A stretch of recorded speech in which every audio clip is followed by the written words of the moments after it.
প্রিয় নবম শ্রেণীর ছাত্রছাত্রীরা, শুভেচ্ছা জানিয়ে তোমাদের আজকের ক্লাস আমি শুরু করতে যাচ্ছি। অনলাইন ক্লাসে আজকে তোমাদের আলোচ্য বিষয় নবম শ্রেণীর বাংলাদেশ ও বিশ্ব পরিচয়, এবং আজকে আমি তোমাদের সঙ্গে আলোচনা করব দ্বিতীয় অধ্যায় স্বাধীন বাংলাদেশ।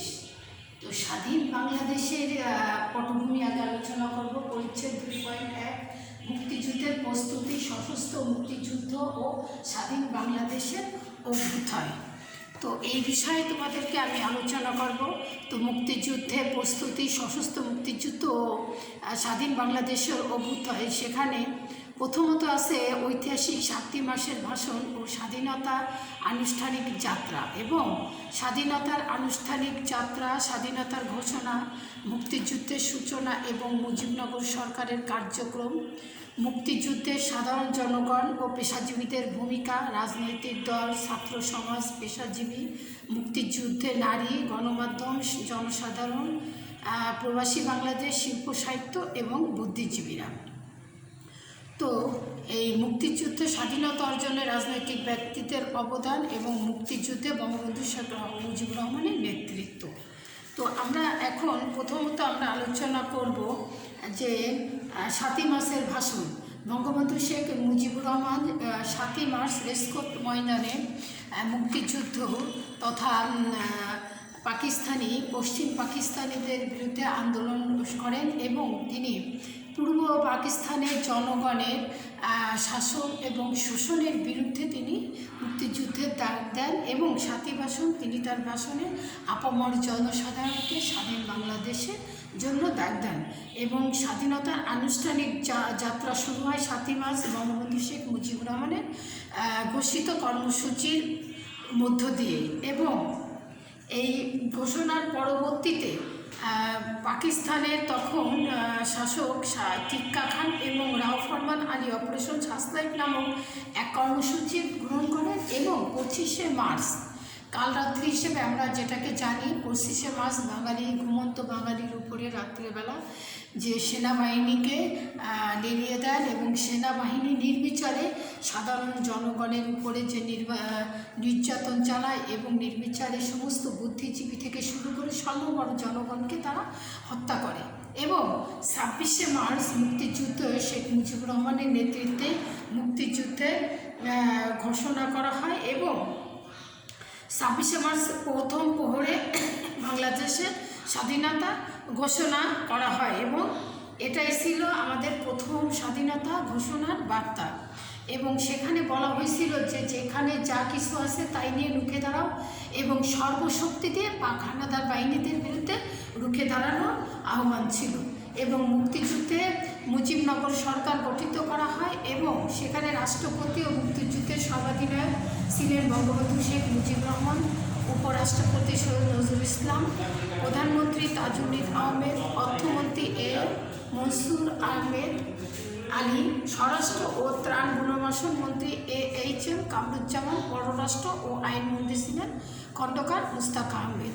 এদের নেতৃত্বে দীর্ঘ 9 মাস আমরা মুক্তিযুদ্ধ করেন, এবং মুক্তিযুদ্ধে যে মুজিবনগর সরকারের কার্যক্রম ছিল, জনগণ এবং সাধারণ জনগণ এবং পেশাজীবীদের ভূমিকাও ছিল এখানে অনস্বীকার্যোগ্য। বিভিন্ন রাজনৈতিক দলও এখানে সহযোগিতা হাত বাড়িয়ে দেন, এবং ছাত্র সমাজ, তারপরে তোমার পেশাজীবী মানুষ, মুক্তিযুদ্ধ, গণমাধ্যম, জনসাধারণ, প্রবাসী বাঙালি, শিল্প সাহিত্যিক, বুদ্ধিজীবী, সবাই আপামর জনসাধারণ সবাই এই মুক্তিযুদ্ধে যেখানে যে অবস্থায় আছে সেই অবস্থায় তারা মুক্তিযুদ্ধে অংশগ্রহণ করে, এবং শেখ মুজিবুর রহমানের নেতৃত্বে এই যুদ্ধ সংগঠিত হয়। এবং এখানে বিভিন্ন রাজনৈতিক দল, রাজনৈতিক ব্যক্তিরাও মুক্তিযুদ্ধে অংশগ্রহণ করে। সেখানে ছিলেন Syed Nazrul Islam, Tajuddin Ahmed, captain M Mansur Ali, M Kamaruzzaman এবং অন্যান্য নেতৃবৃন্দ। এছাড়া মুক্তিযুদ্ধে বিশ্বমত ও বিভিন্ন দেশের ভূমিকা ছিল। ভারতের ভূমিকা ছিল সবচেয়ে বেশি, তারা আমাদেরকে আমাদের যারা শরণার্থী তাদের দেশে আশ্রয় দিয়েছিল এবং তাদের ওখানে আমরা মুক্তিযোদ্ধারা যারা মুক্তিযুদ্ধ করতে ইচ্ছুক তাদেরকে প্রশিক্ষণ দেওয়া হয়েছিল এবং তারা অনেক সহযোগিতা করেছিল। এছাড়া সোভিয়েত ইউনিয়ন ও সমাজতান্ত্রিক রাষ্ট্রেরও অনেক ভূমিকা ছিল, তাছাড়া গ্রেট ব্রিটেনেরও অনেক ভূমিকা ছিল। এখানে সবচেয়ে আশ্চর্য হলেও সত্য যে জাতিসংঘের যে লক্ষ্য ছিল যে জনগণকে রক্ষা করা, কিন্তু আমাদের মুক্তিযুদ্ধের সময় জাতিসংঘ তেমনভাবে আমাদেরকে কোনো সহযোগিতা করেন নাই। তো এই ছিল আমাদের মুক্তিযুদ্ধের প্রস্তুতি, সশস্ত্র মুক্তিযুদ্ধ ও স্বাধীন বাংলাদেশের অভ্যুত্থান। এরপরে আমরা আলোচনা করব 2.2 স্বাধীন বাংলাদেশের পুনর্গঠনে বঙ্গবন্ধু শাসনামল ও পরবর্তী ঘটনা বলি। তো বিধ্বস্ত একটি দেশকে পুনর্গঠনের জন্য শেখ মুজিবুর রহমানের অবদান ছিল অনস্বীকার্য। তিনি স্বাধীন দেশের চারিদিকে ছিল স্বজন হারানোর বেদনা, কান্না, হাহাকার আর ধ্বংসযজ্ঞ। অসংখ্য রাস্তাঘাট, পুল, কালভার্ট সহ দেশের সমস্ত কিছু বিধ্বস্ত অবস্থায় ছিল। রাষ্ট্রীয় কোষাগারও ছিল একেবারে শূন্য। লক্ষ লক্ষ মানুষ ছিল গৃহহারা, খাদ্যহারা এবং এই জন্য তিনি যে কার্যক্রমগুলো শুরু করেন সেটা ছিল নতুন সংবিধান প্রণয়ন ও কার্যকর করা, গণপরিষদ গঠন, পরিত্যক্ত কারখানা জাতীয়করণ, প্রাথমিক বিদ্যালয় জাতীয়করণ, নতুন শিক্ষানীতি প্রণয়ন কমিটি, রিলিফ প্রদান ও রেশনিং প্রথা, নতুন অর্থনৈতিক পাঠশালা পরিকল্পনা, শোষণহীন সমাজ গঠনের লক্ষ্যে দ্বিতীয় বিপ্লবের কর্মসূচি, পররাষ্ট্র নীতি এবং ভারতীয় মিত্রবাহিনীর ফেরত পাঠানো এবং আন্তর্জাতিক বিশ্বে বাংলাদেশের অবস্থান তুলে ধরা। এভাবেই তিনি দেশ গঠনে ভূমিকা রাখেন এবং 1972 সালে সংবিধান প্রণয়ন করেন, কারণ একটি রাষ্ট্রের সর্বোচ্চ দলিল হলো সংবিধান এবং তিনি প্রথমেই যেটা উপলব্ধি করেন যে একটা সংবিধান প্রণয়নের দরকার এবং এই উদ্দেশ্যে তিনি রাষ্ট্র আদর্শ ও লক্ষ্য প্রতিফলিত হয় এবং 1972 সালে 11ই জানুয়ারি রাষ্ট্রপ্রধান হিসেবে বঙ্গবন্ধু শেখ মুজিবুর রহমান অস্থায়ী সংবিধান আদেশ জারি করেন। এর পরবর্তীতে তিনি 1972 সালে সংবিধানের যে বৈশিষ্ট্যগুলো ছিল সেগুলো তোমাদের পুস্তকে এসে তোমরা তুমি এই তোমাদের পাঠ্যপুস্তকের মাধ্যমে তোমরা এটা জানতে পারবে। এবং 15ই আগস্ট বঙ্গবন্ধু শেখ মুজিবুর রহমানের হত্যাকাণ্ডের পরবর্তীতে বাংলার ইতিহাসে প্রতিময় কলঙ্ক অধ্যায়ের সূচনা হয়, যেটা ছিল 15ই আগস্ট 3রা নভেম্বর 1975। তো 1975 সালে 15ই আগস্ট বাংলাদেশের তৎকালীন রাষ্ট্রপতি শেখ মুজিবুর রহমানকে হত্যার পর তৎকালীন বাণিজ্যমন্ত্রী খোদা মুস্তাক আহমেদ রাষ্ট্রপতির পদে অধিষ্ঠিত অসীন হন এবং সামরিক শাসন জারি করেন এবং পরবর্তীতে জেলখানার 85 হত্যাকাণ্ড সংঘটিত হয়। এ কারণ মুক্তিযুদ্ধের সময় মুজিবনগর সরকারের যারা গঠন করেছিলেন সেই জাতীয় 4 নেতাকে নির্মমভাবে জেল হাজতে হত্যা করা হয়। এভাবে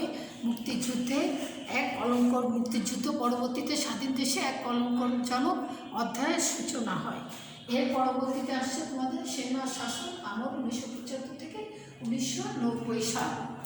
তো শেখ মুজিবুর রহমানের হত্যাকাণ্ডের পরে 1975 সালের 15ই আগস্টের পর থেকে 1990 সালের 6ই ডিসেম্বর পর্যন্ত বাংলাদেশে সেনা শাসন বহাল ছিল। দেশের সংবিধানকে উপেক্ষা করে খণ্ডকার মুস্তাক, বিচারপতি সায়েম, জেনারেল জিয়াউর রহমান, বিচারপতি আহসান উদ্দিন এবং জেনারেল এরশাদ ক্ষমতায় অধিষ্ঠিত হন এবং দেশে সেনা শাসন বহাল করেন। এবং 1975 থেকে 1971 সাল জিয়াউর রহমানের শাসনামল ছিল। এরপরে ছিলেন জেনারেল হুসেন মোহাম্মদ এরশাদের আমল, যেটা 1982 থেকে 1990 সাল পর্যন্ত এবং বিভিন্ন রাজনৈতিক দল গঠন করা হয় এবং বিভিন্ন নির্বাচন অনুষ্ঠিত হয়, যা পরবর্তীতে আমরা বইয়ের মাধ্যমে জানতে পারব। এরপরে আসছে কি গণতন্ত্রের পুনর্যাত্রা। স্বাধীনতা বিরোধী ঘাতক চক্রের হাতে 1975-এর 15ই আগস্ট বাংলাদেশের প্রতিষ্ঠাতা রাষ্ট্রপতি বঙ্গবন্ধু শেখ মুজিবুর রহমানের শাহাদাত বরণের পর বাংলাদেশের গণতন্ত্রের অগ্রযাত্রা মারাত্মকভাবে ব্যাহত হয় এবং দেশে 1990 সাল পর্যন্ত সামরিক বেসামরিক আদলে সেনা শাসন অব্যাহত ছিল এবং 1990 সালে 6 ডিসেম্বর জেনারেল হুসেন মোহাম্মদ এরশাদের পদত্যাগের পরবর্তীতে এই সামরিক শাসনের অবসান ঘটে। কিন্তু 1990 সালের গণ অভ্যুত্থান এবং গণতন্ত্রের পুনর্যাত্রা শুরু হয় এবং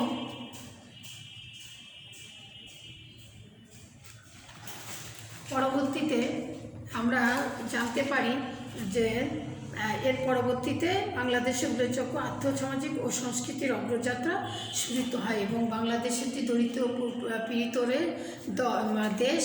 এখানে যুদ্ধবিধ্বস্ত একটি দেশকে কীভাবে যে ধ্বংসবিধ্বস্তের কীভাবে যে ক্ষমতায়ন করা হয়েছে এবং কীভাবে তাদের আর্থিক উন্নতি ঘটিত হয়েছে সেটা আমরা এই চ্যাপ্টারের মাধ্যমে জানতে পারব এবং আমাদের বর্তমানে বাংলাদেশের খাদ্য নিরাপত্তা অর্জনে বিশ্ব ধরে দারিদ্রতা দূর, খাদ্যনীতি 2006 প্রাপ্তিক এবং জনগণের সার্বিক নিরাপত্তার জন্য বর্তমান সরকার কাজ করে যাচ্ছেন। তো তোমরা এইভাবে জানতে পারবা, কারণ আমাদের আরও বেশি অর্জন হয়েছে। যেমন আমরা আন্তর্জাতিক ভাষা দিবস, মাতৃভাষা দিবস, এটা আমাদের দেশের স্বীকৃতি স্বরূপ আমরা পেয়েছি।